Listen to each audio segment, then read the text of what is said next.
Saudações, eu sou o professor Charles Camilo e nessa videoaula de Geografia do Brasil nós falaremos sobre a estrutura geológica e o relevo do Brasil. A nossa aula ela vai abordar os seguintes aspectos. Primeiro, nós vamos entender os conceitos de estrutura geológica e relevo, algo que nós aprendemos lá no ensino fundamental ciclo 2. Nós iremos compreender também as principais estruturas geológicas, a composição do relevo brasileiro e nós vamos estudar também as classificações do relevo pelos principais geógrafos brasileiros. Então nós vamos estudar a classificação segundo Haroldo de Azevedo, segundo Aziz Absaber e a classificação mais recente adotada pelo professor Jurandir Ross. Então vamos à nossa aula. Primeiramente vamos conceituar dois termos que basicamente será a nossa bússola para que nós possamos compreender melhor a estrutura geológica e o relevo brasileiro.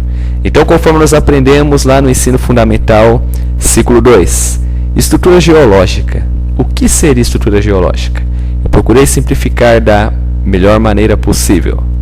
Então, estrutura geológica seria as rochas que compõem determinado local, tal como a sua disposição em diferentes camadas, de diferentes idades e de diferentes processos geológicos. Então, ou seja, estrutura geológica é como as rochas são constituídas. E dentro desse processo nós vamos analisar como elas se constituem através dos processos que elas foram criadas, através, sobretudo, das idades que elas possuem e o seu processo de formação, o seu processo geológico. Isto é estrutura geológica. Agora vamos à nossa classificação de relevo. Relevo é nada mais nada menos que o conjunto de diferentes formas da superfície terrestre. Então, ou seja, o relevo em si, ele não possui uma característica única, ele possui várias características. Então, dentre os exemplos de características do relevo, nós podemos citar as planícies, planaltos, depressões, montanhas, cordilheiras, serras. Só que, porém, eu procurei simplificar, porque o objetivo da nossa aula em si não é estudar, basicamente, as unidades do relevo, mas, sobretudo, as características do relevo brasileiro, ok? Agora, no próximo slide, nós vamos falar sobre as três principais estruturas geológicas do globo terrestre. Sobre as estruturas geológicas do relevo terrestre, conforme eu havia dito no slide anterior, as principais são três. Elas são os escuros cristalinos ou maciços antigos, as bacias sedimentares e os dobramentos modernos. Nesse slide eu procurei explicar de forma resumida sobre as três unidades do relevo. Então vamos começar falando sobre os escuros cristalinos ou maciços antigos. Basicamente, os escuros cristalinos ou maciços antigos, eles são compostos de rochas cristalinas, ou seja, estruturas bem resistentes e bem rígidas. Então, geralmente, por ser composto por rochas resistentes e muito rígidas, isso significa, que essas rochas elas possuem idades bem antigas. Ou seja, elas datam, segundo pesquisas geológicas, dos períodos pré-cambriano e paleozoico. Aqui eu até procurei colocar eras pré-cambriana e paleozoica. Então, conforme os estudos geológicos, as eras pré-cambriana e paleozoica, ela durou ali cerca de mais ou menos, ela ocorreu, há mais ou menos 4 bilhões de anos. tanto que as características, né, do período pré-cambriano foi a formação das rochas mais antigas e o surgimento da vida. E daí, além disso, né, outra característica da era paleozoica, que é mais ou menos 300 milhões de anos, a característica foi o surgimento dos peixes e vegetais, as características, né, do surgimento dos anfíbios e o chamado soterramento de extensas florestas. Então, com as transformações que ocorreram no período paleozoico, acabou ocorrendo, né, que muitas florestas foram soterradas, e essas florestas que foram soterradas durante o período paleozoico deu origem às grandes jazidas de carvão mineral. Então, só que dentro do aspecto, né, que nós estamos abordando aqui na nossa aula de estruturas geológicas, os escudos cristalinos, eles foram responsáveis por dar origem aos relevos planálticos e algumas depressões. Continuando nosso estudo sobre as classificações das estruturas geológicas, após os maciços antigos, entra em cena as bacias sedimentares.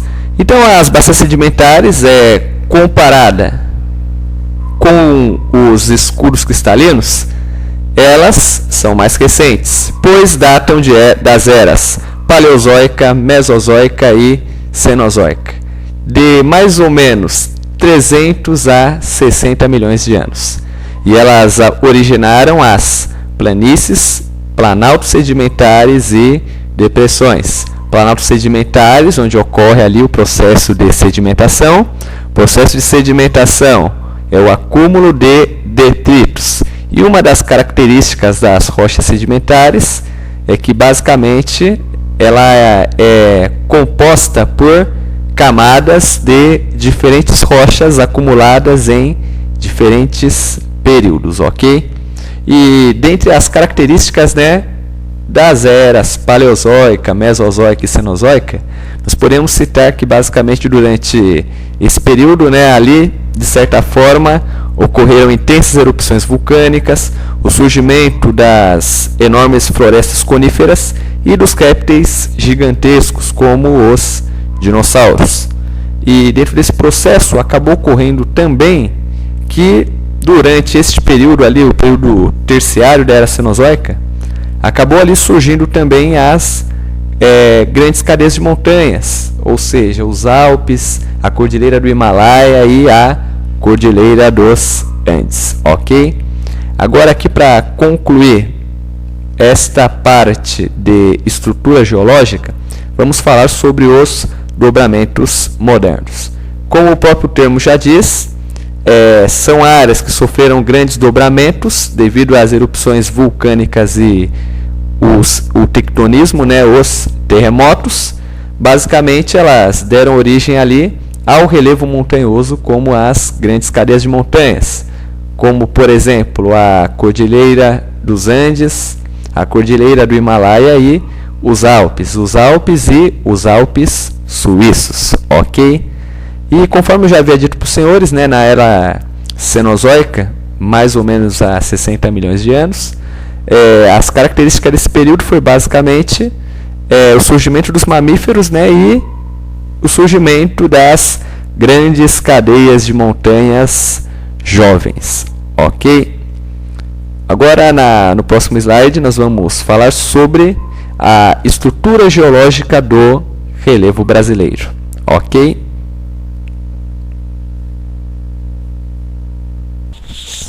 Segundo a classificação recente, a estrutura geológica do Brasil, ela é composta por cerca de 36% de escudos cristalinos e 64% por bacias sedimentares.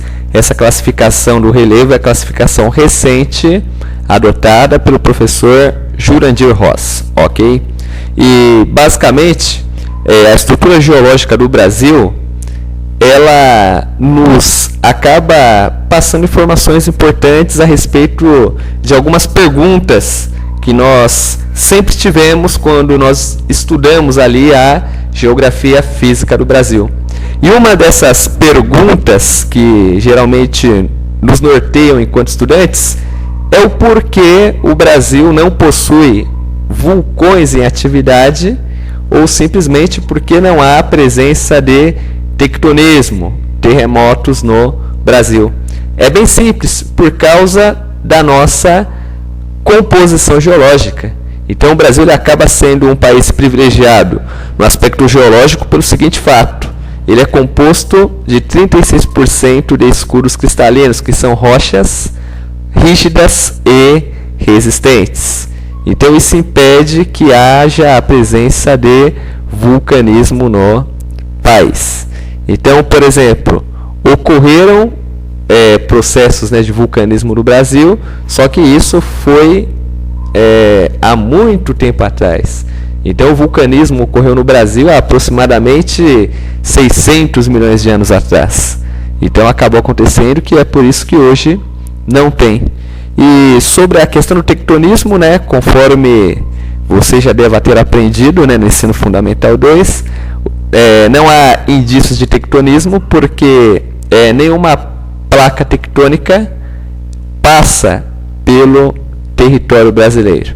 Então nós temos uma placa, que é a placa de Nazca, que fica nas proximidades do Chile, e a placa sul-africana, que fica no meio ali do Oceano Atlântico Sul, ok?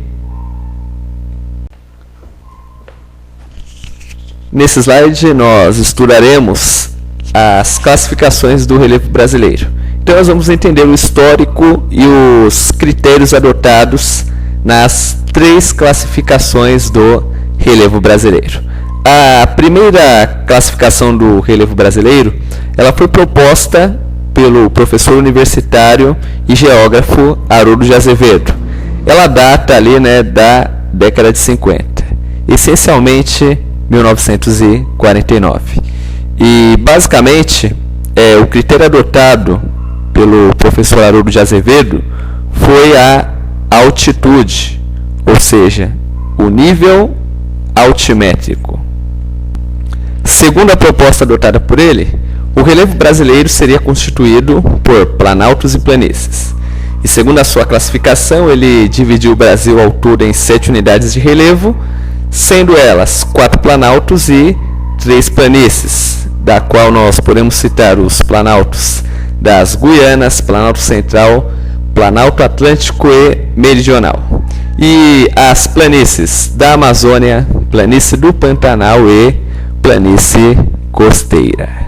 Outra classificação que nós podemos citar é a classificação do professor Aziz Nassib Absaber, que data de 1962. O critério adotado por ele seria basicamente os processos geomorfológicos, ou seja, a erosão e sedimentação.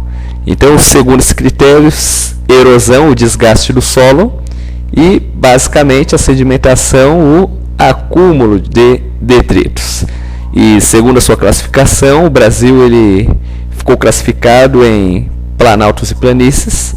Planaltos como característica a erosão, ou seja, a destruição do relevo, e planícies a sedimentação, ou seja, a acumulação de detritos, a construção. E segundo a sua classificação, o Planalto Atlântico ele passou a ser dividido em Planalto Nordestino e serras, e planaltos do leste e sudeste. E ele acrescentou, na divisão anterior do professor Haroldo de Azevedo, os planaltos do Maranhão, Piauí e Uruguai Sul, Rio Grandense. Para concluir nossa aula, nós falaremos sobre a classificação do professor Jurandir Ross, que data de 1990. A classificação do professor Jurandir Ross é a classificação recente adotada, né, pelo governo brasileiro, pelo Instituto Brasileiro de Geografia e Estatística.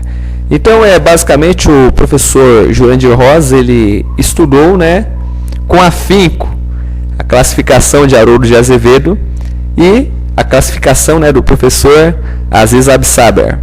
E segundo, né, os seus estudos, ele concluiu, né, que tanto ali a classificação do nível altimétrico, como a classificação ali dos processos de erosão e de sedimentação eram importantes. Ele procurou, né, adotar como critério, além desses, ele procurou enfatizar ali, priorizar a questão da morfologia, ou seja, o fator escultural que classifica os relevos de forma geral.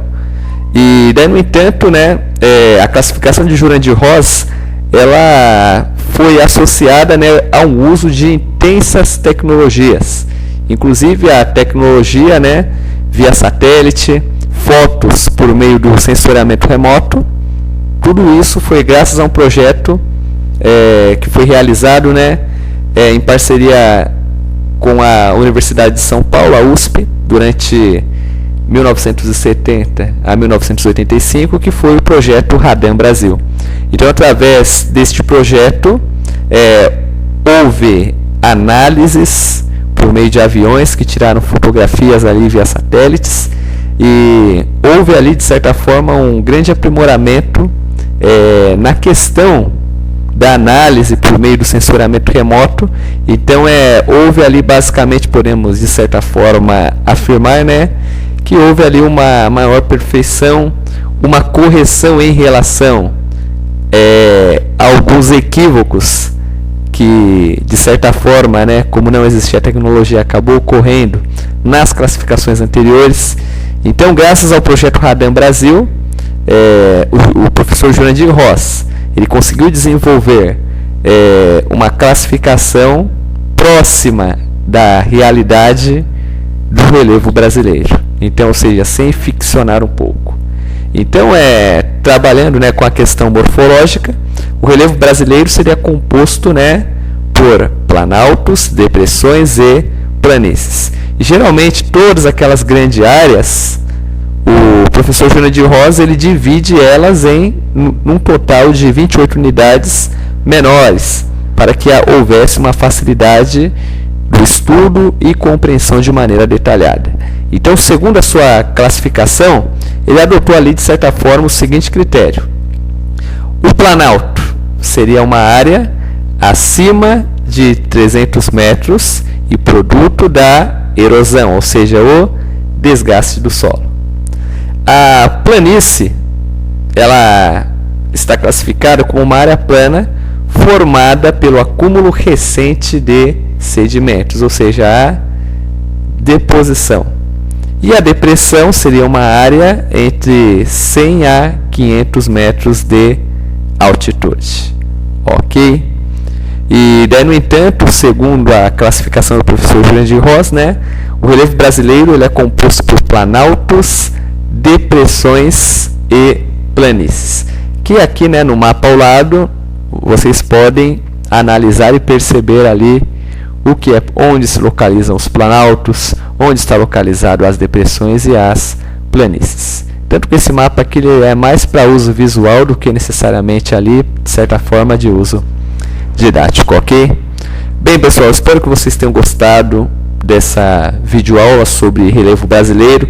Eu procurei ser o mais simples possível, procurei explicar de uma forma que pudesse ser fácil o entendimento e a compreensão, porque a geografia física em si, né, basicamente ela acaba sendo um inimigo do estudante brasileiro. Tanto que nesses meus 4 anos como professor, geralmente muitos alunos chegam para mim e dizem que essa parte da geografia, a geografia física, é a geografia chata. Mas eu procurei ali de explicar de uma maneira simples, objetiva e eficaz, porque esse é o propósito, né, do meu canal aqui no YouTube, esse é o propósito do meu blog, o Arquivo História, que é facilitar a vida de você, estudante. Eu agradeço pela oportunidade, eu agradeço pelos acessos deste canal. Eu desejo a todos, né, que vocês tenham boa sorte nessa empreitada chamada saber. E até o próximo episódio.